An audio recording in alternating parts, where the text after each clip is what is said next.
саламатсыздарбы балдар? Бүгүнкү биздин кыргыз тили сабагыбызга кош келипсиңер.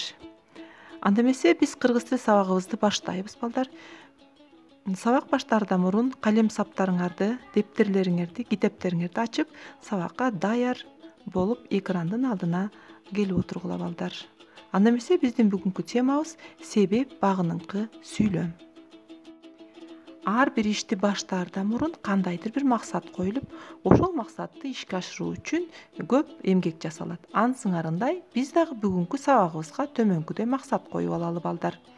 Биринчиси, себеп багыныңкы сүйлөмдү башка багыныңкы сүйлөмдөрдөн ажырата алабыз.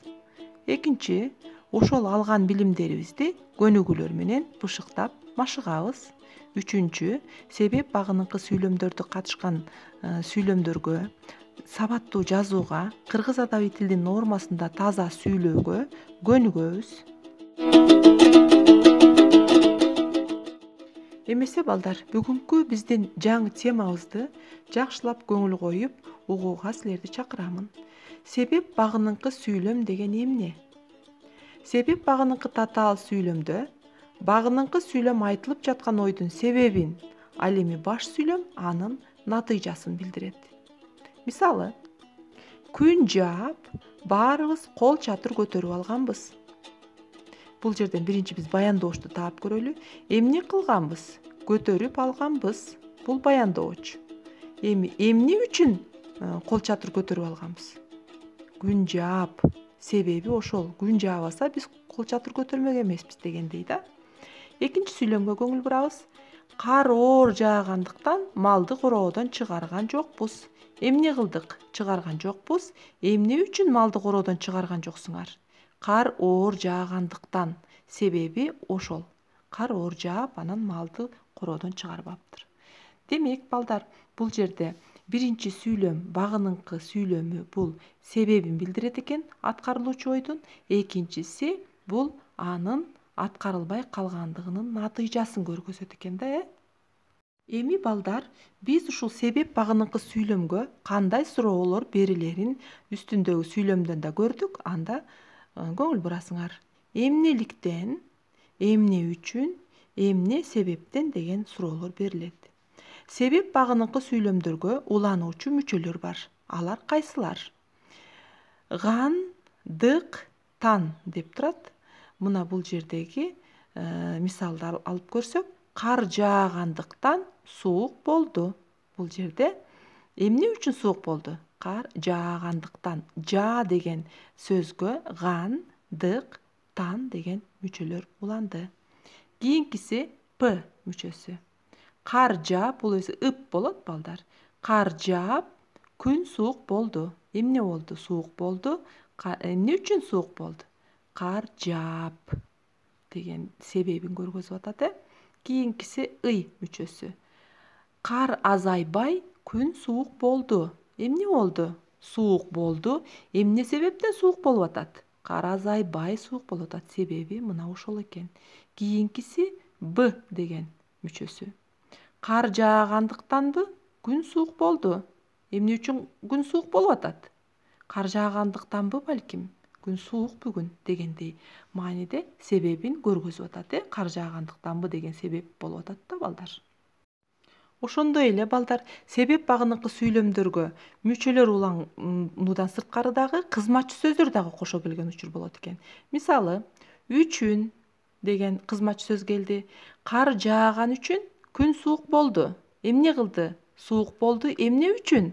Кар жааган үчүн. Жааган деген сөздөн кийин үчүн деген кызматчы сөз келип атат. Жандооч. Себептүү. Кар жааган себептүү күн суук боло баштады. Бул жерде да эмне үчүн суук боло баштады? Кар жааган себептүү. Кийинкиси сайын. Кар жааган сайын күн суук боло баштады. Күн суук боло баштады эмне себептен? Кар жааган сайын суук боло баштады. Кийинкиси белем. Кар жааган белем күн суук болуптур. Бул жерде эмне болуптур? Суук болуптур. Эмне үчүн суук болуптур? Кар жааган белем, ошон үчүн суук болуптур дегендей да. Улам деген сөздү коебуз. Кар жаагандан улам күн суук болуптур. Күн суук болуптур. Эмне себептен? Кар жаагандан улам суук болуптур. Урматтуу балдар, ошентип биз жаңы темабызды аздыр көптүр толук түшүнүп алдык болуш керек. Анда алган билимдерибизди биз бекемдөө максатында төмөнкүдөй көнүгүүлөрдү иштөөгө киришели. Анда эмесе биздин биринчи иштей турган көнүгүүбүз бул 193 көнүгүү. Китеп дептерлерди ачабыз, мен берилишин окуйм силерге. Берилген мисалды төмөнкүдөй схема менен жазып чыгабыз. Мисалы, мен биринчи сүйлөмдү окуп берем силерге, жана аткарып берем, калгандарын ошондой кылып аткарасыңар. Силерде кутмандуу кишилер турганда биз бактылуубуз дегенде, биз бактылуубуз эмне үчүн? Силерде кутмандуу кишилер турганда, бул себеп көргөзүп атат. Ошол жерде акыркы сөзүндө турганда дегенде тур оңгуга бөлөбүз, тур дегени оңгусу, анан ган, анан да деген мүчөлөр уланды. Мен жана силерге кандай мүчөлөр менен уланып жасалаарын айттым эле себеп багыныкы сүйлөмгө. Мына ушундай кылып бөлүп жазып чыгасыңар балдар. Балдар, 193 көнүгүүнү иштеп бүткөн болсок, анда 194 көнүгүүгө токтолобуз.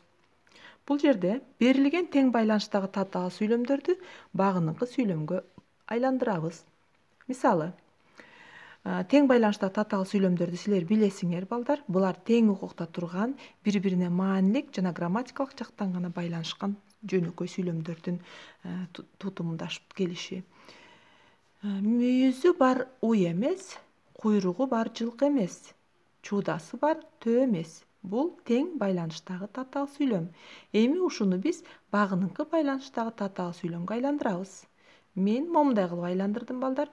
Мүйүзү бар болсо да уй эмес, са мүчөсү менен анан дааны коштук. Куйругу болсо да жылкы эмес, чуудасы болсо да төө эмес деп багыныкы байланыштагы татаал сүйлөмгө айландырабыз. Калган сүйлөмдөрдү мына ушундай үлгүдөгүдөй кылып жазып чыгасыңар балдар. Урматтуу балдар, ошентип биз себеп багыныкы байланыштагы татаал сүйлөмдөр кандай жолдор менен жасалаарын түшүндүк. Анда эмесе биз тапшырма алып алалы үйгө. Бизге бүгүнкү тапшырмабыз 195 жана 196 көнүгүүлөр болмокчу. 195 көнүгүүнү кандай иштейсиңер? Мисалдар менен бирден келтирип берем мен силерге. Мисалы, ал жерде китепте ба, ган, дан деген, анан плюс кийин деген сөздү кошкон. Мына ошону силер сүйлөм түзгөндө ушул мүчөлөрдү улап түзөсүңөр. Мен момундай кылып сүйлөм түздүм. Апам шаардан келгенден кийин мени менен сабак даярдаша баштады. Бул жерде келгенден дегенде кел, ген, ден, анан кийин деген сөздү коштум. Мына балдар, силер ушундай кылып туруп жазасыңар 195-ти. Ал эми 196 көнүгүүдө үчүн деген сөз турат бул жерде. Мисалы, ал жерде дагы ушундай сөздөр берилген, үчүн, кийин деген. Мен жана айтпадым беле, мүчөлөрдөн сырткары дагы кызматчы сөздөр дагы ушул себеп багыныкы сүйлөмдү түзүүгө жардамга келет деп. Ошол үчүн дегенди мен катыштырып себеп багыныкы сүйлөмдү түздүм.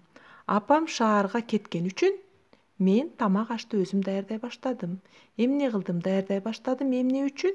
Апам шаарга кеткен үчүн. Мына ушундай кылып туруп сүйлөмдөрдү түзөсүңөр балдар. Калган китепте берилген тапшырмаларды ушул үлгү сыңарындай жазып дептериңерге толуктап коесуңар. Урматтуу балдар, биз бүгүнкү сабагыбызда себеп багыныкы сүйлөмдөрдү түшүндүк жана ага көптөгөн мисалдарды келтирип, көнүгүүлөрдү иштеп, бир канча сабаттуу жазууга, адабий тилдин нормасында таза сүйлөөгө жана ушул себеп багыныкы сүйлөмдөрдүн кандайча түзүлөрүн үйрөндүк. Анда эмесе кийинки сабакта жолукканга чейин сак саламатта болгула балдар.